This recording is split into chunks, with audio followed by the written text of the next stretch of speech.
എനിക്ക് ഉമ്മാനെ വലിയ ഇഷ്ടമാണ്, പക്ഷെ ഉപ്പ ഒരു ചൂടനാ അല്ലെ, ഉപ്പ ഒരു ദേഷ്യക്കാരനാ. വീട്ടിലൊന്ന് ശബ്ദം ഉയർത്താൻ പറ്റൂല. വീട്ടിൽ എന്തെങ്കിലും ഒരു കാര്യം പറയുമ്പോഴേക്ക് അപ്പമ്മ പറയാ, ഉപ്പാനോട് പറയും. പക്ഷെ നമ്മളൊന്ന് ആലോചിച്ച് നോക്കിയിട്ടുണ്ടോ, നമ്മുടെ ഉപ്പ ഇല്ലെങ്കിലുള്ളൊരവസ്ഥ? നമ്മുടെ ഉപ്പ ആരാണെന്നുള്ളത് നമ്മളൊന്ന് അറിയണം. ഒരു പക്ഷേ നമ്മളൊക്കെ ഒരു പ്രായത്തുമ്പോ ഞാൻ എന്റെ കാര്യം നോക്കാം എന്ന് പറഞ്ഞിട്ട് +1 +2 പഠിക്കുന്ന സമയത്ത് ഏതെങ്കിലും കൂട്ടുകാരന്റെ കൂടെ ഏതെങ്കിലും ഒരു കല്യാണത്തിന്റെ കാറ്ററിംഗ് സർവീസിലേക്ക് പോയിട്ട് അവിടെ കുറച്ച് രാവിലെ മുതൽ വൈകുന്നേരം വരെ ജോലി ചെയ്ത് 500 രൂപയുമായി വന്നിട്ട് നമ്മൾ പറയുന്ന വാചകണ്ടത് ഞാൻ സമ്പാദിച്ചതാ.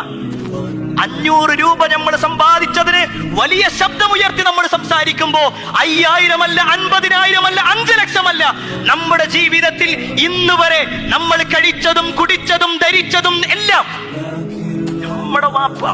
നമ്മുടെ വാപ്പാന്റെ വിയർപ്പ.